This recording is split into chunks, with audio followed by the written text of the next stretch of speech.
Hi, it's me again. I know I haven't been here in a long time. I had to truly grieve after the election. I was so passionate about our country coming together and making a new path for ourselves, and then 90 million people decided to stay home, and there was election interference. I actually worked as a judge and saw it with my own eyes. Um, yeah, so I had a lot of grieving to do. But I had to do this video because I didn't tell you about my background. I am a registered nurse.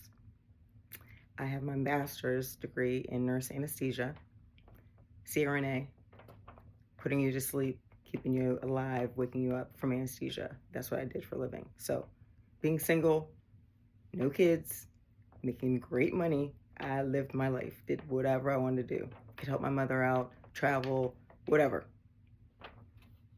Then, in 2012, I thought I was having a stroke while I was at work and found out that I had multiple sclerosis. And it appears that I had the disease longer than just that day. My MRI looked like a constellation of stars. And I remember back in my 20s, I would get numbness in my fingers and my feet, but I thought I was always active, so I thought I worked out too hard. So I'd go to the chiropractor or I'd go get a massage, and then eventually it would clear up. So that happened in 2012. It affected the entire right side of my body. I could not get on my toes.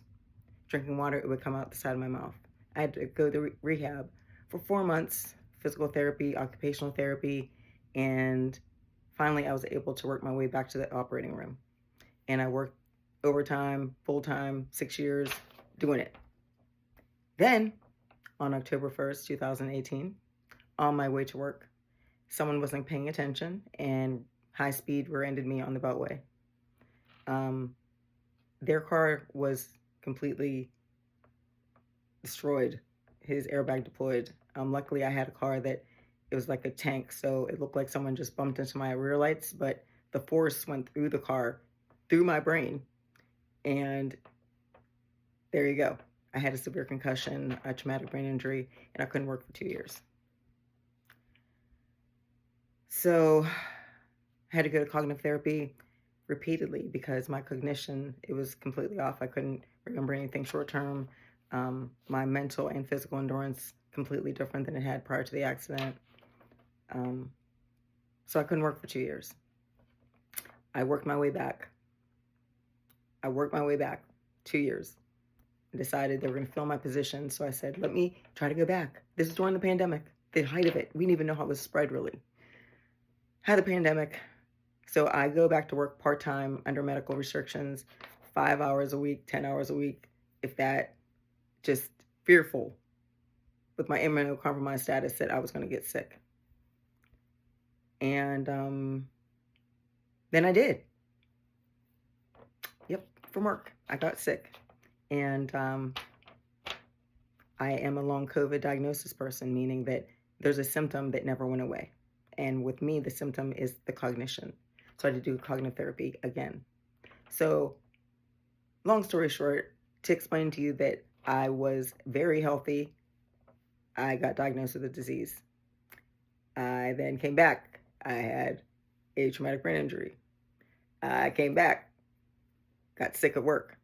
So I have tried this many times to reclaim that part of my life. And it's been a lot of grieving. But anyway, the purpose of this video is aligns with why I gave my other videos, because I knew that this was going to happen. I knew Project 2025 was going to happen. And the fact that these low IQ, low informed, low socioeconomic status, potentially living in a trailer, think that they're better than another group of people because of their skin color. And they thought they were aligned with the regime that just took over, and they're finding out the FAFO for real. But the problem is, the reason why I'm so pissed off today that I could this whole video could be beep, beep, beep, beep, beep, beep, beep. That's where it could be right now. Because today, me, a professional, working my ass off, got sick, got in a car accident, received a letter today from Social Security telling me that they have to reevaluate my status of being disabled to determine if I still qualify for benefits. Me, a professional that probably kept one of their asses alive on the fucking table, that I have to be reassessed for if I am worthy of disability support.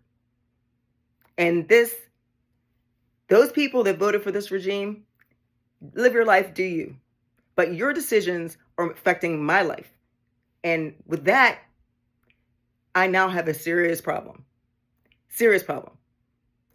Don't ask me to be friends. Don't say we need to get together. Don't say you need to apologize to people, or we can work together in kumbaya, because you didn't give a shit about my life and those I love in making your choices, but your choices affecting me. And it's not just me. How many people in our country received these letters today?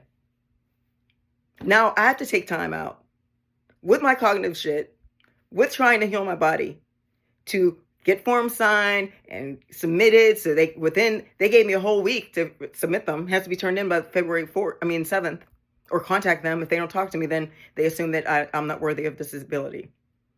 So I empathize with any of you who received this letter today. And it's unfortunate that somebody, an oligarch making millions and trillions, is sitting behind a desk determining our fate of our life, in addition to these low information voters or lazy, apathetic voters that didn't vote. So, thank you for listening. I need to get it out to avoid me throwing everything around in my house. So, thank you for listening. Peace be with you. Stay safe. Peace.